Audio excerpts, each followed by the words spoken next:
رسول اکرم صلی اللہ علیہ وسلم مدینہ پاک میں جلوہ فرما تھے، اور ایک راستے کے قریب حضور اپنے صحابہ کے ساتھ بیٹھے ہوئے تھے کہ اتنے میں ایک جنازہ گزرا، تو حضور صلی اللہ علیہ وسلم آپ کھڑے ہو گئے،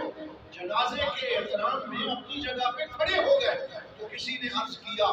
یا رسول اللہ صلی اللہ علیہ وسلم،